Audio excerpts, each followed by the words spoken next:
Abra sua Bíblia no Evangelho de João, capítulo 14.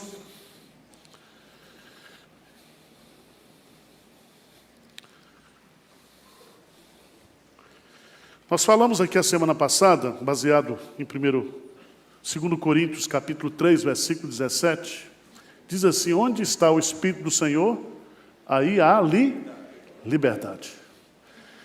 E eu falei, baseado em 1 Coríntios, 1 Tessalonicenses, capítulo 4, sobre liberdade sexual. Certo?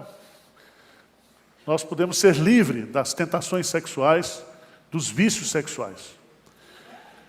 Hoje eu quero falar sobre liberdade de perturbação mental. Você sabe que tem muito crente perturbado? Eu mesmo sou um. E ainda bem que Jesus sabe disso. Ele estava convivendo com seus discípulos na noite em que ele ia se entregar para morrer. E ele faz um sermão maravilhoso, que começa em João capítulo 14, dizendo: não se turbe o vosso coração, credes em Deus, crede também em mim. E ele termina esse sermão no capítulo 16, dizendo: eu vos tenho dito isto para que tenhais paz em mim. No mundo tereis aflições, mas tende bom ânimo, eu venci o mundo. Eu quero fazer a exposição para vocês de João 14, versos de 1 a 15.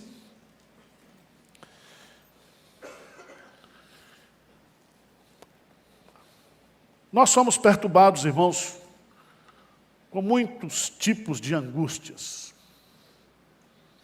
Angústias da solidão, perder o ente querido, perder o marido, perder a esposa, perder os filhos, perder o emprego.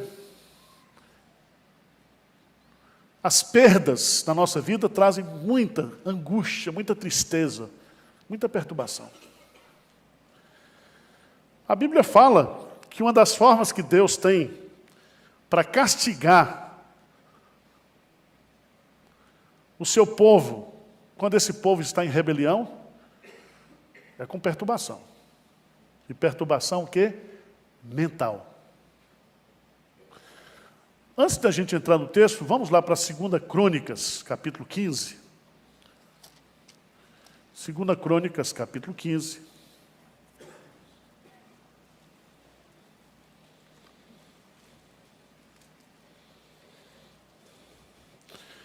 Versículo 15, a partir do versículo 6.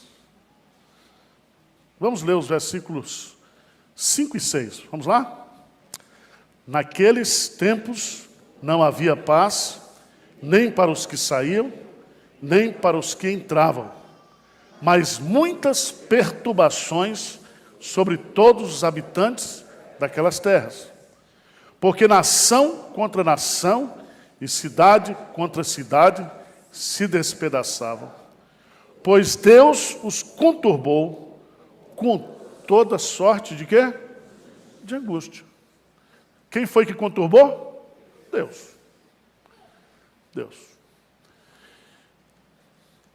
Agora, vamos ler João capítulo 14, começa dizendo assim: não se turbe o vosso coração, credes em Deus, crede também em mim. Primeiro nós temos aqui um mandamento. Qual é o mandamento? Não se turbe o vosso coração. Esse não aí de Jesus tem a mesma força do não dos 10 mandamentos. Não matarás, não furtarás, não tomarás o nome do seu Deus em vão, não dirás falso testemunho, não. Então Deus, Ele está nos dando um mandamento. E é tão interessante que esse mandamento, ele visa não as coisas externas, não os relacionamentos interpessoais, não as circunstâncias, mas ele diz: não se turbe o vosso coração. Ou seja, eu e você temos que lutar para que as coisas exteriores, as circunstâncias, os problemas, venham perturbar a nossa alma. E o que eu acho interessante nesse texto é que ninguém disse para Jesus que o coração dos discípulos estavam perturbados. Mas há um texto lá em Isaías, capítulo 63, versículo 9, que diz que em toda a angústia deles foi ele o quê? Angustiado.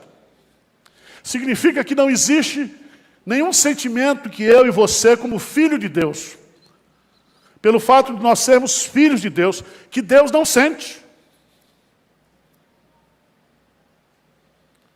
É igual mãe. Você viu que mãe conhece o filho pela tosse? Minha mulher diz assim, olha, eu achei Mateus meio triste. Eu não vi nada. Mas a mãe, ela tem o quê? Uma percepção. Diz que onde Deus não pode ir, Ele manda uma mãe. Porque a mãe sabe.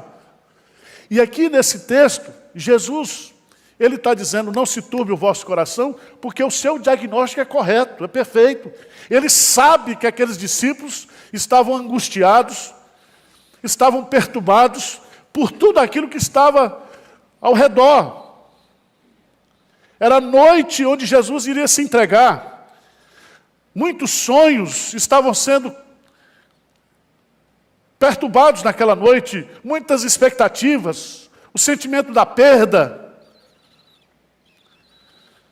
Mas o que eu acho interessante é que não se turbe o vosso coração. Ele, além de ser um mandamento, além de ser um mandamento interior, ele é um mandamento coletivo. Jesus diz, não se turbe o vosso. O vosso. Significa que eu, você, qualquer crente, por mais responsabilidade que a gente tenha no reino de Deus, nós temos que lutar contra a perturbação interior. A Bíblia tem umas coisas esquisitas, por exemplo, Paulo diz, né? Alegrai-vos sempre, outra vez digo o quê? Alegrai-vos. Você já pensou isso? Alegria ser um mandamento? Alegrai-vos. E aquele negócio, em tudo dai graça. Meu marido morreu, graças a Deus. Estou desempregado, graças a Deus. É difícil, irmãos. É ou não é? Quem é normal aqui, levanta a mão. Pronto. Normal. Então, tudo isso tira a paz do nosso coração. Mas como é que eu faço? Porque se Jesus me dá um mandamento, e Ele não me dá condição para obedecer esse mandamento é vão. Mas se Ele diz, não se turbe o vosso coração, Ele, ao dar esse mandamento, Ele vai nos dar as condições para nós podermos o quê? Cumprir esse mandamento. Vamos para o texto, ele diz assim, não se turbe o vosso coração. Aí vem outro imperativo, diz assim, credes em Deus, crede também o quê? Em mim. Preste atenção, que aqui nós temos o primeiro passo para nós vencermos as perturbações internas, para nós não deixarmos que as angústias desta vida roubem a paz do nosso coração. Ele diz, creia em Deus. A fé, irmãos, faz a diferença. E aqui você está entendendo porque ele diz, credes em Deus, Pai, e credes também em mim. Porque só existe fé através de Jesus Cristo. Eu não posso acreditar em Deus e não acreditar em Jesus Cristo. Eu não posso acreditar em Jesus Cristo e não acreditar em Deus. Quem crê em Deus, crê em Jesus, ele vai colocar mais adiante no capítulo 14, eu e o Pai somos um. Então a fé tem que fazer a diferença nesse momento. A fé tem que fazer a diferença. Mas fé em quê? Né? Fé em quê? E aí ele vai colocar a partir do versículo 2. Primeira coisa que nós temos que crer está no versículo 2 até o versículo 3. Vamos ler juntos? Na casa de meu pai, muitas moradas. Se assim não fora, eu vou-lhe teria dito, pois vou preparar-vos lugar. E quando eu for e vos preparar lugar, voltarei e vos receberei para mim mesmo, para que onde eu estou, estejais. Então preste atenção. Eu preciso crer em Deus, mas eu preciso pensar também nas coisas, o quê? Celestiais. Abra sua Bíblia, né, em Colossenses, capítulo 3. Colossenses, capítulo 3. Veja o que Paulo diz, a partir do versículo 1.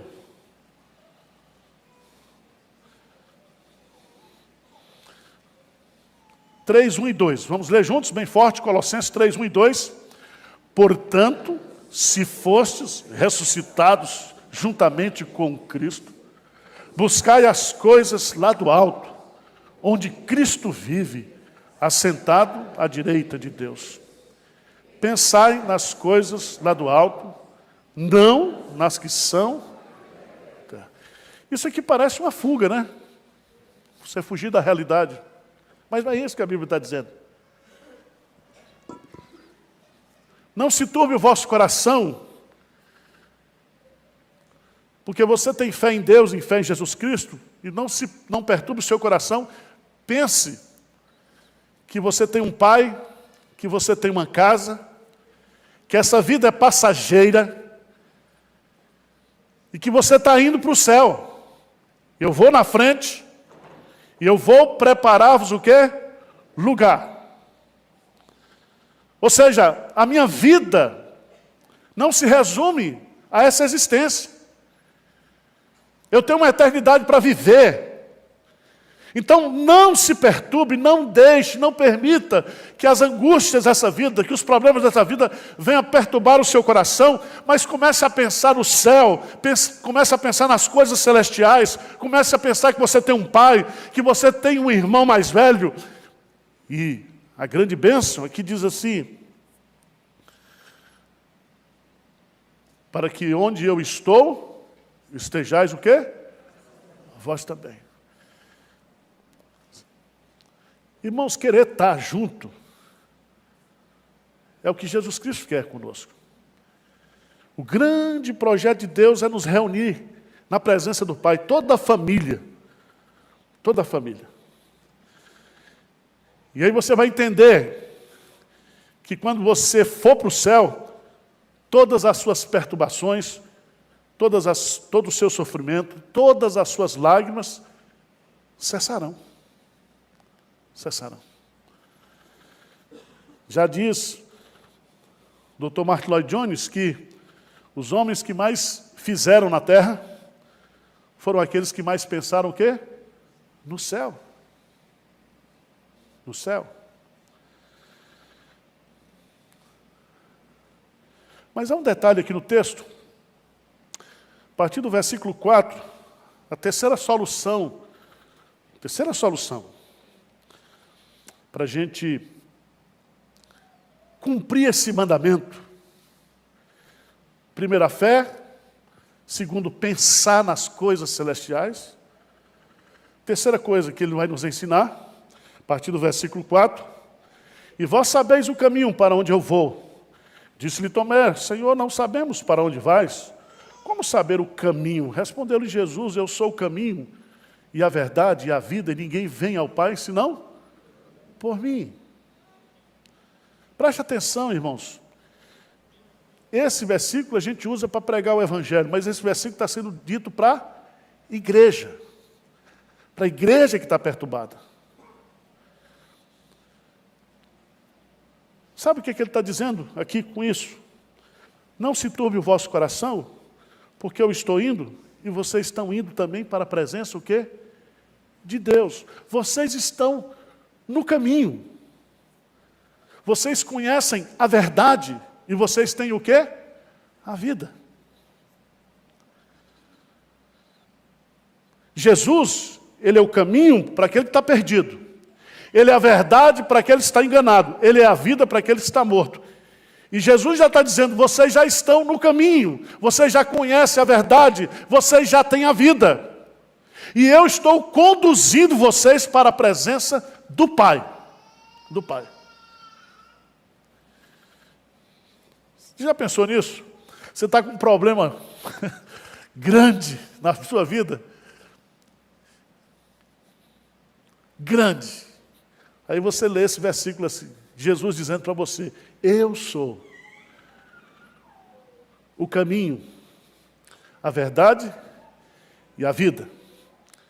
E aí você descobre que o caminho não é a igreja, que o caminho não é a religiosidade, que o caminho não é o cerimonialismo, que a verdade não é isso também, que a vida não é isso, mas o fato de você crer em Jesus e você estar em Jesus, isso é o grande lenitivo para todas as nossas perturbações. Você está perturbado? Mas você está no caminho certo. Você tem Jesus. E ele disse, ninguém vem ao Pai senão por mim. Se existisse casa, se existissem moradas celestiais, e a gente não soubesse o caminho, se a gente não estivesse no caminho, não teria sentido.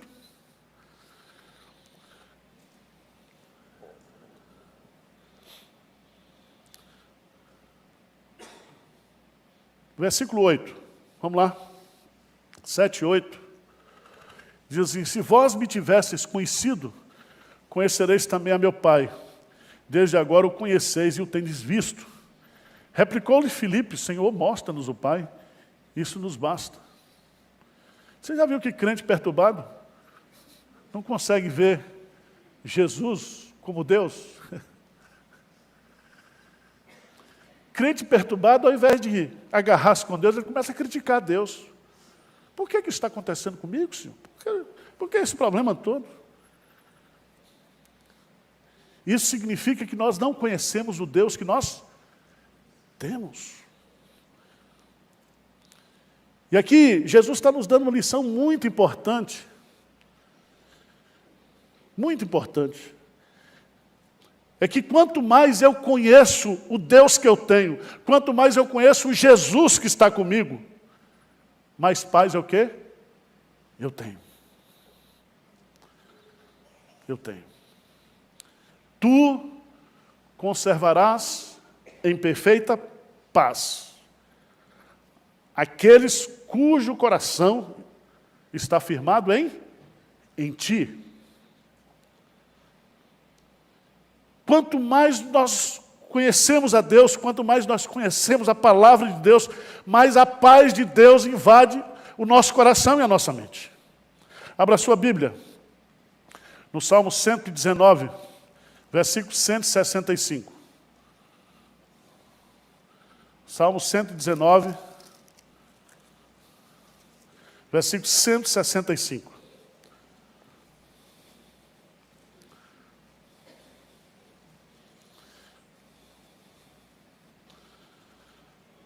O que diz aí? Grande paz tem os que eu amam, a tua lei. Para eles, grande o quê? Não é pequena paz, é grande, é imensa. A minha paz vos dou, não vos la dou como o mundo a dá. Não se turbe o vosso coração.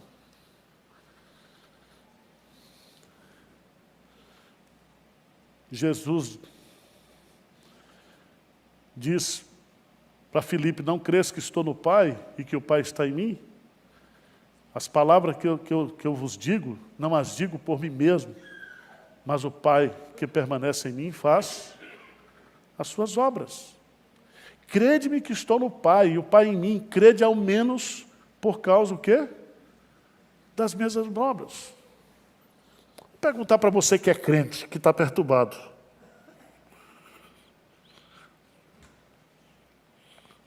Deus já fez alguma coisa por você? Jesus já fez alguma obra por você? Hein?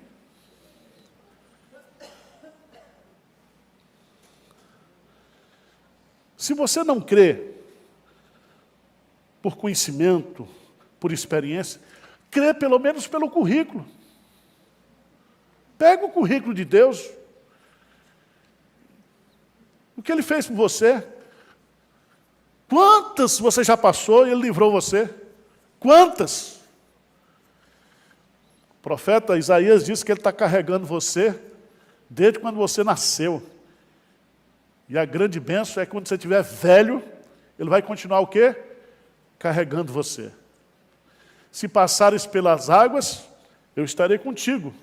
Se pelo fogo, não te queimará, eu estarei contigo. Ainda que eu e você andemos pelo vale sombrio da morte, o Senhor, o bom pastor, está comigo. A sua vara e o seu cajado, o quê? Me consolam. Não se turbe o vosso coração. Não se turbe. Mas aí, ele vai nos dar aqui um quarto argumento. Versículo 12. Em verdade, vos digo que aquele que crê em mim fará também as obras que eu faço, e outras maiores farás, porque eu vou para junto, o quê? Do Pai. E tudo quanto pedirdes em meu nome, isso farei, a fim de que o Pai seja glorificado no Filho. Se me pedires alguma coisa em meu nome, eu o quê? O farei. Aqui Jesus está nos dando aquilo que Paulo reforça lá em Filipenses capítulo 4. Não andeis ansiosos, perturbados por coisa alguma. Antes as vossas necessidades sejam todas conhecidas diante de Deus pela oração. E aqui Jesus vai nos ensinar algo precioso, é que o grande lenitivo que nós temos para combater as perturbações da nossa mente, da nossa alma, é a oração. Oração.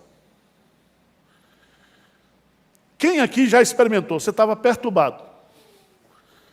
Aí você orou e melhorou. Levanta a mão. Graças a Deus. Oração é um negócio assim, fantástico, é ou não é? É o telefone do céu. Invoca-me e te responderei. Anunciar-te-ei coisas grandes e ocultas que não sabes. Você está passando por uma situação complicada, difícil, por uma provação, isso está perturbando você, está angustiando você. Ele disse, faz o seguinte, ora. Ora. E aqui, Jesus nos ensina a orar.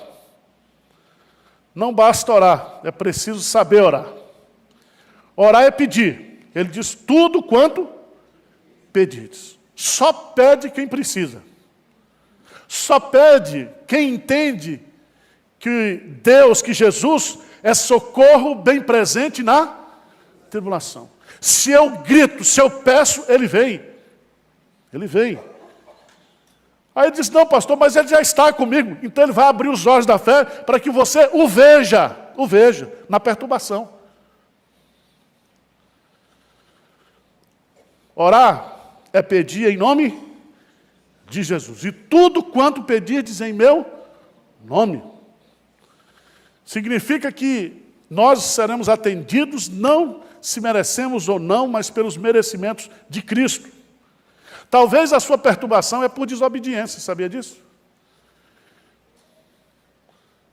Você desobedeceu a Deus, você fez o que você não deveria ter feito, vem a perturbação. E você ora. Se não fosse em nome de Jesus, sabe o que Deus falaria? Se vire, meu filho. Foi você que escolheu esse caminho. Mas não, Ele diz assim, peça em meu nome, porque eu vou estar junto ao Pai. E eu vou pedir que Ele abençoe você, que Ele tire essa angústia do seu coração, essa perturbação da sua alma, não pelos seus méritos, você não merece. Orar é pedir na certeza que será atendido. Irmãos, ou vocês acreditam ou não nisso aqui? E tudo quanto pedirdes em meu nome, o que Jesus diz? Isso o quê? Repete, isso o quê? Quem é que vai fazer? Jesus. Quem é que vai tirar a perturbação da sua alma? É Jesus. Agora ele só tira se você o quê? Pedir. Pedir.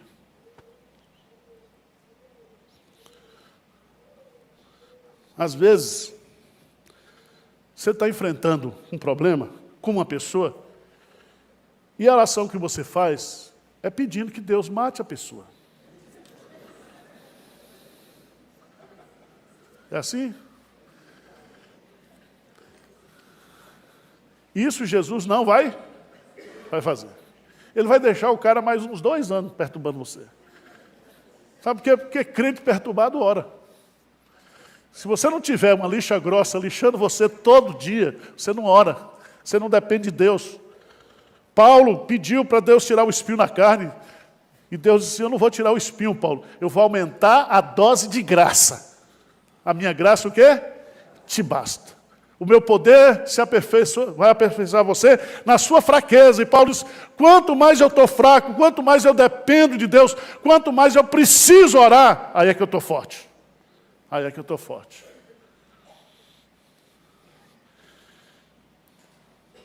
Irmãos, isso aqui não é autoajuda. Isso aqui não é confissão positiva. Isso aqui é relacionamento pessoal com Deus. Só isso pode tirar a perturbação da nossa alma. E o que é interessante é que orar é pedir em nome de Jesus, orar é pedir na certeza que será atendido. E Jesus, ele não pede e não manda fazer, mas ele mesmo diz, eu o quê? Farei. Eu, Jesus. Com que propósito? A fim de que o Pai seja o quê? Glorificado no Filho. Jesus me atendeu. Jesus me respondeu. Jesus me salvou. Jesus me acalmou. A Deus seja a glória que nós cantamos aqui. O nosso tributo é a Deus. Nós glorificamos a Deus, mas por causa da ação que de Jesus. De Jesus. Mas ele termina, irmãos, esse texto, versículo 15, e eu fico pensando, por que esse versículo está aqui? Parece que o Espírito Santo errou. Você já notou isso? Chega no capítulo 14, aí aparece um versículo 15 aí. Se me amais, guardareis o quê? Os meus mandamentos. Veja que Jesus está nos ensinando aqui um princípio fundamental da vida cristã. Você está perturbado? Veja se você ama a Deus. Você está perturbado? Avalie o seu amor. O que é que você sente por Deus? Porque se você ama a Deus, você vai guardar esse mandamento aí. Não se turbe o quê? O vosso coração. Se você ama a Deus. E é muito interessante,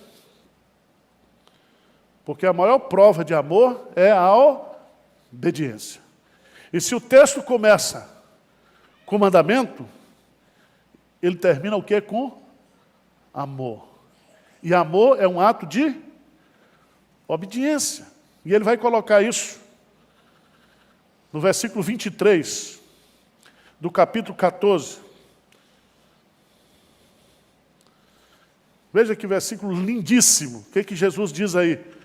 Se alguém me ama, guardará a minha palavra, e meu Pai o amará, e viremos para ele, e faremos nele o quê? Morada. A Trindade dentro de você. Você acha que tem perturbação? Se você ama, você obedece, você é amado pelo Pai, e a presença de Deus se manifestará na sua vida. Irmãos, o que é que tira a perturbação do nosso coração? Hein? a presença de Deus. Se Deus é por nós, se Deus está comigo, se Deus está comigo, todos os dias da minha vida não temerei mal nenhum. O meu coração não se atemorizará de más notícias, porque ele está firmado em Deus, o Senhor está conosco. Então, a melhor maneira de nós combatermos e obedecermos estes mandamentos é através desses princípios que Jesus coloca aqui. Fé, objetivo em Deus e no Pai e no Filho. Pensar nas coisas celestiais. Meu filho, tudo isso aqui é o quê? Passageiro, não se perturbe. Isso aqui, olha... Não se turbe o vosso coração, porque vocês estão no caminho certo para Deus.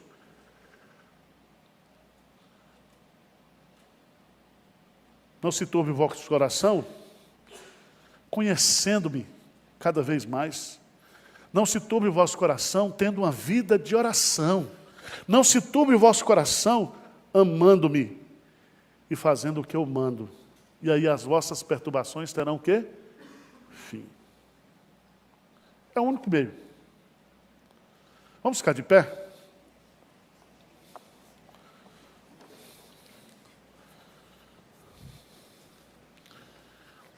Vamos orar. Eu queria convidar aqueles que estão perturbados nessa manhã, dizendo, pastor, eu estou com meu coração perturbado. Para vir aqui na frente, a igreja vai orar por você. Só os mais perturbados. Perturbadinho não, os perturbadões. Você está passando por uma luta, por uma provação.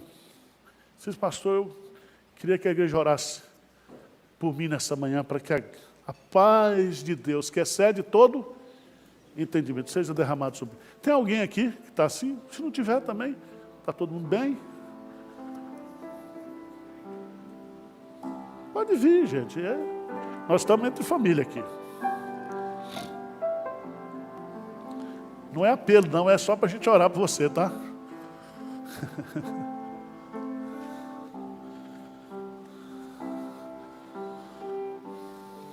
Irmãos, a gente passa por problemas na vida. Davi usa uma expressão que eu gosto muito, no Salmo 142. Né? Ele fala, derramar o coração. A gente tem tanta coisa no coração que a gente não sabe nem explicar para Deus. O poeta diz que o coração tem razões, que a própria razão o quê? Desconhece. Significa que tem coisas no coração que a gente não consegue explicar. A gente sofre, a gente passa, mas a gente não sabe dizer. Aí Deus pega, o que você está sentindo, meu filho? Diz, eu não sei, eu estou aqui com um negócio. Né? Dá para juntar aqui, gente? Entra aqui, vamos orar. Senhor Deus, nós estamos aqui, Senhor, na Tua presença, com o nosso coração apertado, com as nossas lutas, com as nossas angústias, com as nossas preocupações. E a ordem do Senhor para nós, nesta manhã, não se turbe o vosso coração. Deus, o Senhor que deu essa ordem, que está sentado no trono da graça, que conhece as nossas fraquezas, ordena aí paz para o nosso coração nessa manhã. Que todas as angústias, que todas as perturbações sejam expulsas do nosso coração pela fé nesse momento. Que Jesus Cristo seja a nossa paz, que Jesus Cristo seja a nossa alegria, que Jesus Cristo seja o nosso consolo, a nossa alegria, nosso contentamento nessa manhã, Senhor. Deus, nós somos tão falhos, e olhamos para os problemas, e olhamos para as circunstâncias, como se tudo tivesse descontrolado. Mas nós queremos crer em Ti nesta manhã, na certeza de que tudo está debaixo do Teu controle, Senhor. E que com o Senhor no barco, nós não vamos afundar. Que com o Senhor no barco, nós vamos chegar na outra margem. Nós estamos no caminho, Senhor. Nós estamos na verdade. E nós temos a vida em Cristo Jesus. Estamos indo para os Teus braços. Estamos indo em Tua direção para uma eternidade feliz, onde o Senhor enxugará dos nossos olhos toda lágrima. o Senhor nos dará um consolo eterno. E para sempre nós desfrutaremos da Tua presença e da Tua paz. Ajuda-nos, Pai. Tem misericórdia de nós nesta manhã. E que ao sairmos do culto hoje, voltarmos para casa, que o nosso semblante seja como o semblante de Ana. O seu semblante não era mais o mesmo. Porque ela entendeu que o Senhor está no controle da nossa vida. Abençoa-nos. Dá-nos a Tua graça nessa manhã. Em nome de Jesus. Amém. Amém. Deus abençoe. Vamos cantar.